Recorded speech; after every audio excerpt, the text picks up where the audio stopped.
नमस्कार, मैं हूं डॉक्टर पीयूष कुमार मित्तल और आप देख रहे हैं मेरा चैनल कॉमर्स डॉट रेल।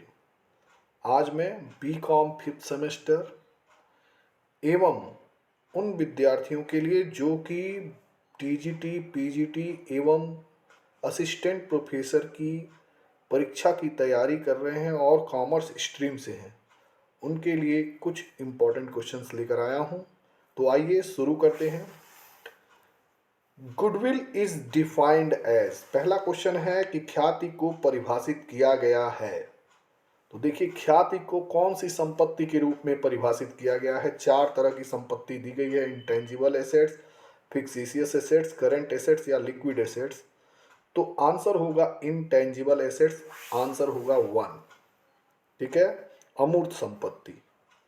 दूसरा क्वेश्चन है, the excess amount which the firm can get on selling its assets over and above the sellable value of its assets is called, वह अतिरिक्त राशि जो फर्म अपनी परिसंपत्तियों को विक्रय योग्य राशि से अधिक राशि पर बेचने पर प्राप्त हो सकती है, उस संपत्ति का मूल्य कहा जाता है। यानी कि अगर कोई फर्म जो है अपनी एसेट्स को बेचती है और जो सेल्स वैल्यू है, यानी कि जो विक्रय मूल्य है उस संपत्ति का, उससे ज़्यादा पैसा अगर कंपनी को मिल रहा है तो वो किस चीज़ के बदले में मिल रहा है, उसे क्या कहते हैं? तो गुडविल। यानी कि आंसर होगा डी, गुडविल। ओके, ख्याति। नेक्स्ट क्वेश्चन देखेंगे, weighted average method for calculating goodwill is used. ख्याति की गणना करने के लिए भारित औसत विधि का उपयोग किया जाता है। कब किया जाता है? जब लगातार प्रॉफिट बढ़ रहा हो या घट रहा हो। ठीक है, प्रॉफिट शो एन इंक्रीजिंग और डिक्रीजिंग ट्रेंड, यानी आंसर होगा बी। बी पे आप टिक लगा लेंगे। नेक्स्ट क्वेश्चन देखेंगे, goodwill is nothing more than probability that the old customer will resort to the old place. This definition of goodwill was given by, ख्याति इस संभावना के अतिरिक्त कुछ नहीं है कि पुराने ग्राहक पुरानी जगह को ही चुनते हैं। यह परिभाषा किसके द्वारा दी गई है? तो यह परिभाषा जो है लॉर्ड एल्टन के द्वारा दी गई है और यह परिभाषा बहुत ही इंपॉर्टेंट है कि पुराने ग्राहक पुरानी जगह को ही चुनते हैं। यह परिभाषा लॉर्ड एल्टन द्वारा दी गई है। आंसर होगा इसका सी। ओके, नेक्स्ट क्वेश्चन है, if average profit of a certain firm for last 5 years is 5 lakh, normal profit is 3,50,000, what will be the value of goodwill at 3-year purchase of super profit? यदि किसी firm का पिछले 5 वर्षों का औसत लाभ 5 लाख रुपए है और सामान्य लाभ 3.5 लाख रुपए यानी 3,50,000 रुपए है, तो सुपर प्रॉफिट की 3 साल की खरीद पर ख्याति का मूल्य क्या होगा? देखिए, हम जानते हैं कि सुपर प्रॉफिट का फार्मूला होता है average minus normal profit.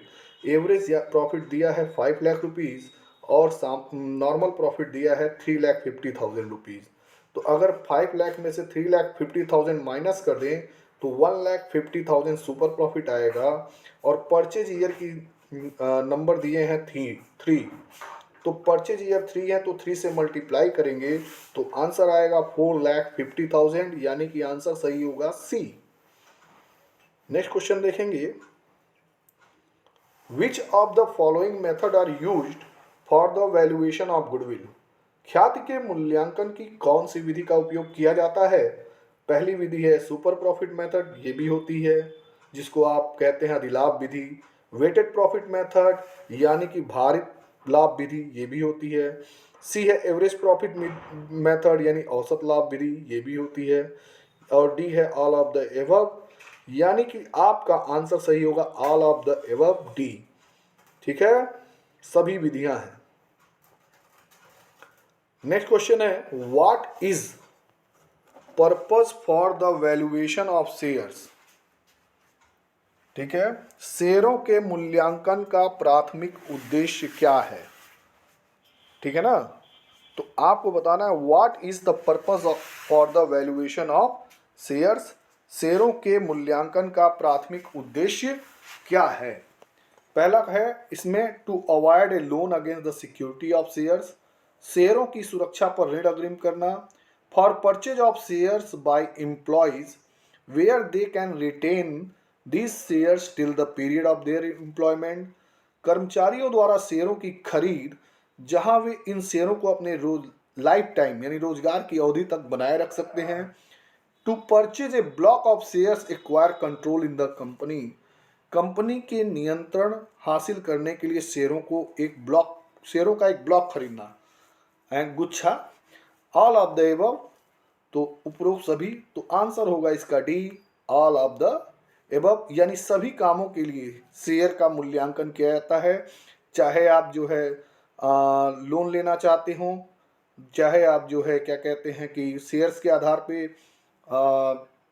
Loan लेना चाहते हो या देना चाहते हो। और दूसरी चीज़ ये भी है कि आप जो है कर्मचारी को जो है अगर ये मोटिवेट करना चाहते हैं कि वो शेयर्स जो अपने लाइफ टाइम तक खरीद कर रखे रहें।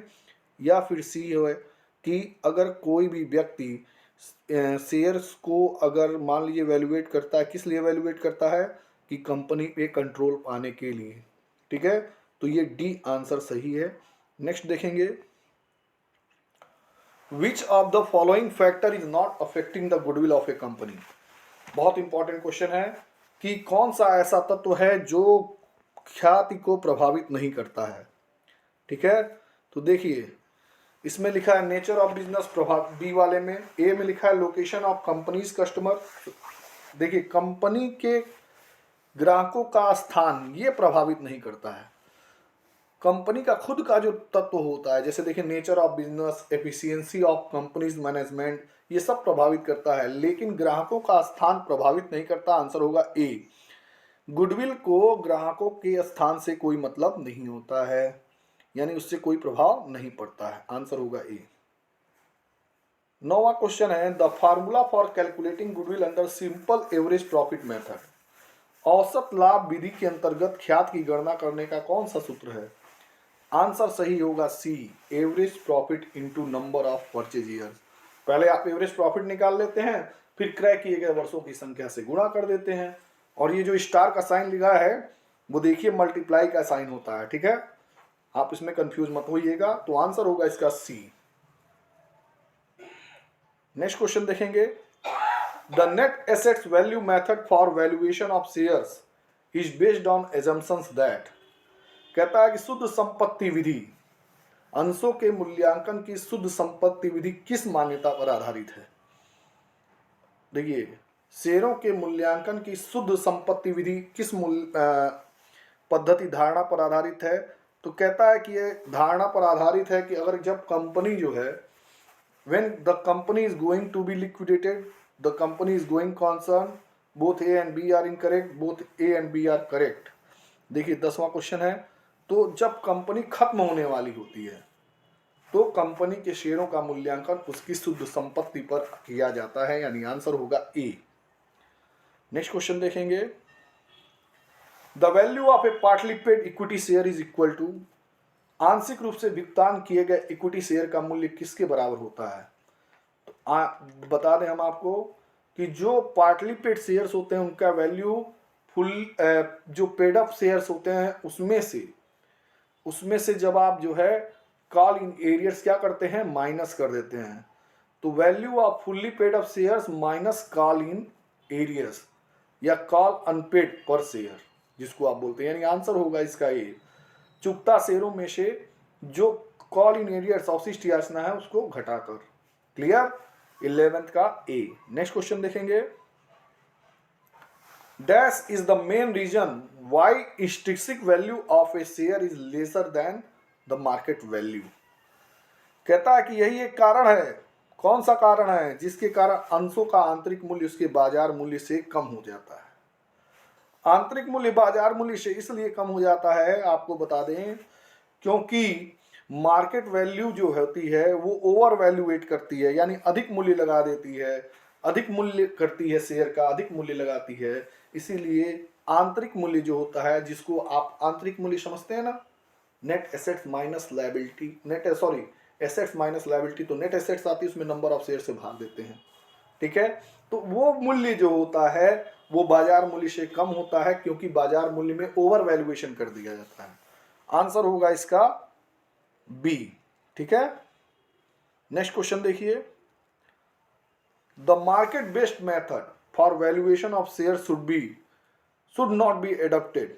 कहता है किसी शेयर के मूल्यांकन के लिए बाजार आधारित तरीकों को नहीं अपनाया जाना चाहिए यदि, कहता है कि अगर बाजार मूल्य पर जो है या बाजार के तरीकों पर शेयर का मूल्यांकन नहीं होना चाहिए, अगर बाजार में बहुत ज़्यादा फ्लक्चुएशन हो रहा है, प्राइस में शेयरों के बहुत ज़्यादा उतार चढ़ाव हो रहा है, तो फिर वहाँ पे बाजार आधारित मूल्यांकन नहीं होना चाहिए। आंसर होगा इसका D, there are massive fluctuation in the market price. दिखा ना, बाजार मूल्य में जब भारी उतार चढ़ाव होता है। नेक्स्ट क्वेश्चन देखेंगे, the market value of method for valuation of share is preferred. कहता है कि किसी शेयर के मूल्यांकन के लिए बाजार मूल्य को प्राथमिकता दी जाती है। कब प्राथमिकता दी जाती है आपको बताना यही है, जब शेयर लिस्टेड नहीं हो, when there is a valuation for a division with the company, when the shares of a company are frequently traded in a stock exchange that has nationwide trading, none of the above। देखिए, जब किसी company के shares देश भर में कारोबार करने वाले स्टॉक एक्सचेंज में लिस्ट हैं, ठीक है, उनका कारोबार हो रहा है, तो उनके बाजार मूल्य को प्राथमिकता दी जाती है। ठीक है, तो आप बताएंगे कि the market value method for valuation of share is preferred when the shares of a company are frequently traded in a stock exchange that has nationwide trading. Answer होगा सी।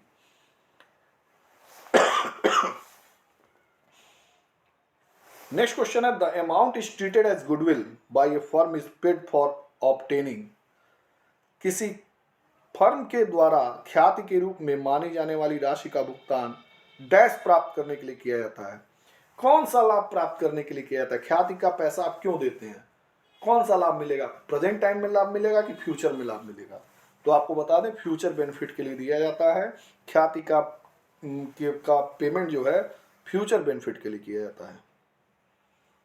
नेक्स्ट देखेंगे, 16 number question है, the formula for valuation of equity share is. ठीक है, कहता है कि अंशों के मूल्यांकन की, इक्विटी शेयर के अंशों के मूल्यांकन का तरीका है multiplied by the price earning ratio. पूरा क्वेश्चन देखिए, the formula for valuation of equity share is dash multiplied by the price earning ratio. Equity शेयरों के मूल्यांकन का फार्मूला डैश को मूल्य आय अनुपात से गुणा किया जाना चाहिए। किसको? आपको बताना है किसको प्राइस अर्निंग रेशियो से मल्टीप्लाई करना चाहिए। तो देखिए, अर्निंग पर शेयर को, किसको? अर्निंग पर शेयर को प्राइस अर्निंग रेशियो से क्या करना चाहिए? मल्टीप्लाई करना चाहिए। क्लियर है? प्रति शेयर आय को। नेक्स्ट 18वां क्वेश्चन देखेंगे, the share appear eight dash balance sheet of a company. बहुत इंपॉर्टेंट क्वेश्चन, किसी कंपनी की बैलेंस शीट में शेयर डैश पर दिखाई देते हैं। किस मूल्य पर दिखाई देते हैं? तो आपको मालूम है कि authorise capital, issued capital, subscribe capital कोई भी बैलेंस शीट में नहीं आती है, पेड अप कैपिटल आती है, यानी प्रदत्त मूल्य आता है, यानी आंसर होगा ए। नेक्स्ट क्वेश्चन है, which of the following is not essential to calculate the yield value per share. प्रति शेयर आय मूल्य की गणना करने के लिए निम्न में से कौन सा आवश्यक नहीं है? तो अब देखिए, which of the following is not essential to calculate yield value per share. Yield value में सुपर प्रॉफिट की जरूरत नहीं होती है, पेड अप वैल्यू की जरूरत होती है, नॉर्मल रेट की जरूरत होती है, एक्सपेक्टेड रेट ऑफ रिटर्न, यानी कि तीनों की जरूरत होती है बी सी डी की, लेकिन ए की जरूरत यानी सुपर प्रॉफिट की जरूरत नहीं होती है। आंसर होगा ए।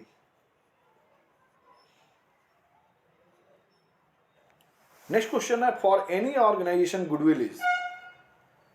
कहता है किसी भी संगठन के लिए ख्याति क्या है? एक बहुमूल्य संपत्ति है, गैर चालू संपत्ति यानी अस्थायी संपत्ति है, इंटेंजिबल एसेट्स अमूर्त संपत्ति, तीनों ही है। ऑल ऑफ द एबव होगा आंसर डी। क्या होगा? All of the above. Next question देखेंगे, शुद्ध संपत्ति ज्ञात करने का कौन सा सूत्र है? सबको मालूम है, formula of net assets is total assets minus outside liability, यानी आंसर होगा इसका सी, एक्सटर्नल या आउटसाइड लायबिलिटी एक ही होता है। नेक्स्ट देखेंगे, शुद्ध संपत्ति में संपत्तियों को किस मूल्य पर लेना चाहिए। तो देखिए, what value should assets to be taken in net assets method. तो आपको मालूम है, सवाल आप जब क्वेश्चन सॉल्व करते हैं तो रीवैल्यूड प्राइस पर ही एसेट्स को लेते हैं। आंसर होगा डी, पुनर्मूल्यांकित मूल्य पर। नेक्स्ट क्वेश्चन देखेंगे, शुद्ध संपत्ति विधि में से घटाया जाने वाला दायित्व कौन सा है। Net assets method has deducted liability. देखिए, शुद्ध संपत्ति में से बाकी सब तो पूंजी दिया है, सामान्य संचय दिया है, समता पूंजी दिया है, अधिमान पूंजी दिया है, बस ऋण को घटाते हैं। आप किसको घटा देते हैं, ऋण को, यानी आंसर होगा आपका बी। अंश के अंकित मूल्य का आशय है face value of shares mean. देखिए, अंश के अंकित मूल्य का आशय क्या है, बाजार मूल्य से ना, मार्केट प्राइस नहीं है। संपत्तियों पर आधारित मूल्य से, बेस्ड ऑन एसेट्स, नो। पार्षद सीमा नियम में उल्लेखित मूल्य से, price describe in memorandum of association, जी हाँ, ये बिल्कुल सही है। 24वां का सी सही होगा। नेक्स्ट क्वेश्चन देखेंगे, अंशों का आंतरिक मूल्य ज्ञात किया जाता है। ये क्वेश्चन बड़ा इंपॉर्टेंट है। Intrinsic value of fraction is determined. तो आपको मालूम है कि नेट एसेट्स यानी शुद्ध संपत्ति के आधार पर ही अंशों का जो है आंतरिक मूल्य ज्ञात किया जाता है। आंसर होगा ए। आपको एक बात बता देता हूं मैं, ये जो वीडियो है वो केवल शेयर्स और गुडविल, वैल्यूएशन ऑफ शेयर और वैल्यूएशन ऑफ गुडविल चैप्टर के क्वेश्चंस को लिया है। इसके बाद मैं आपको जो है दूसरा वीडियो वही भेजूंगा, ठीक है, उसमें बाकी सारे चैप्टर्स के क्वेश्चंस होंगे। 26वां क्वेश्चन है, अंश का मूल्यांकन आवश्यक है। बहुत इंपॉर्टेंट क्वेश्चन है। शेयर इवेल्युएशन या वैल्यूएशन ऑफ शेयर रिक्वायर्ड। तो पहला लिखा है पुनर्निर्माण, रिकंस्ट्रक्शन बोलते हैं इंग्लिश में इसको। एमलगमेशन दूसरा लिखा है एकीकरण पर। तीसरा लिखा है विलियन पर। मर्जर यानी सुटेबल फॉर ऑल, उपयुक्त सभी। तो आंसर होगा डी, ऑल ऑफ दीज। अंश मूल्यांकन हेतु नियोजित पूंजी ज्ञात करने का सूत्र है। नियोजित पूंजी कैसे निकालेंगे आप, ठीक है। हो सकता है नियोजित पूंजी आपको निकालना हो तो आपके दिमाग में कोई फार्मूला चल रहा है। तो देखिए, total assets minus external liabilities, यानी कि आप कह सकते हैं कि कुल संपत्तियां माइनस बाहरी दायित्व। तो आंसर बी होगा इसका, ठीक है। नेक्स्ट देखिए, लाभांश दर के आधार पर प्रति अंश मूल्य ज्ञात करने का सूत्र है। तो लाभांश दर के आधार पर प्रति अंश मूल्य ज्ञात करने का सूत्र होगा dividend rate upon normal rate into paid up value of shares, यानी कि लाभांश दर बटे सामान्य दर गुणे अंश का प्रदत्त मूल्य। आंसर होगा इसका सी।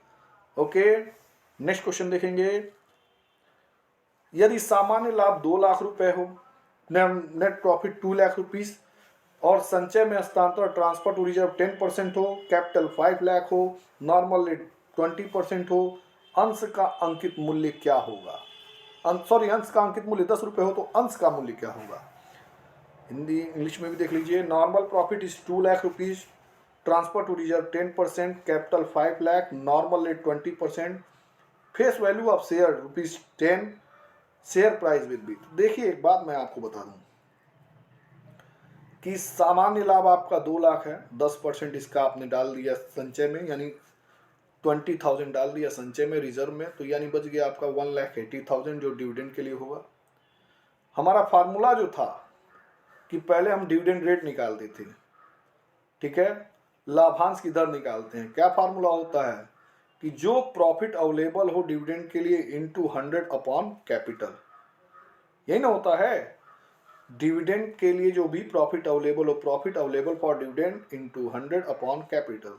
अगर ऐसा करें हम तो 1,80,000, 2 लाख में से 20,000 माइनस कर दीजिए जो ट्रांसफर में गया है, तो 2 लाख में से 20,000 माइनस करने के बाद 1,80,000 इंटू 100 अपॉन 5 लाख, तो रेट ऑफ डिविडेंड रेट आएगी 36%, 36%। लेकिन फिर जब आप अंश का मूल्य निकालेंगे तो फार्मूला क्या है, dividend rate upon normal rate into paid up value of share. Dividend rate 36%, normal rate 20%, इन बटा कर देंगे उसका dividend rate upon normal rate 20% into 10 और डिवाइड करेंगे तो आंसर आएगा 18 रुपये, सॉरी, यानी आंसर सही होगा सी। ठीक है, 29 का सी। 30 और लास्ट क्वेश्चन देखिए, ये दिया गया है कि अंश पूंजी 2 लाख रुपए है, संचय यानी 50,000 रुपये का लाभ है रिजर्व में और 20,000 रुपये लाभ हानि है। तो 2,50,000, 20,000, 2,70,000 रुपये हुए। प्लांट और मशीनरी 20,000 की है, ख्याति 12,000 रुपये की है। प्लांट और मशीनरी की वैल्यू जो है 18,000 लगाई गई है और 15,000 रुपये, सॉरी, प्लांट और मशीनरी का मूल्यांकन 18,000 और गुडविल का वैल्यू 15,000 रुपये। तो देखिए, सबसे पहले तो हम ये देखेंगे प्लांट और मशीनरी का जो नया प्राइस दिया है वो कितना बढ़ा है। पहले 20,000 था, अब 12,000 हो गया है, सॉरी अब 18,000 हो गया है, तो 2,000 रुपये घट गई है, 2,000 रुपये का नुकसान हुआ। ख्याति में देखिए 12,000 से 15,000 हो गई, 1,000 रुपये का 3,000 रुपये का फायदा हुआ। दोनों को अगर मिलाया जाए तो एक तरफ 2,000 रुपये का लॉस है और 3,000 रुपये का फायदा है, यानी नेट हमको 1,000 रुपये का फायदा हो रहा है। और हमारी कैपिटल कितनी है, हमारा फंड कितना है, 2 लाख प्लस 50,000 प्लस 20,000। जब भी आपको नेटवर्थ पूछेगा ना, शुद्ध संपत्ति पूछेगा, तो आप तीनों जोड़िए, 2 लाख कैपिटल का, 50,000 लाभ हानि का और 20,000 रुपये, सॉरी 50,000 रुपये संचय का, 20,000 रुपये इसका, 2,70,000 एक है और 1,000 रुपये हमको फायदा हो रहा है, यानी 2,71,000 रुपये। यानी आंसर होगा इसका ए, 2,71,000, 2,71,000 रुपी। यह आंसर बिल्कुल सही है। वीडियो पसंद आए तो वीडियो को लाइक करें और चैनल को सब्सक्राइब करें। Thank you.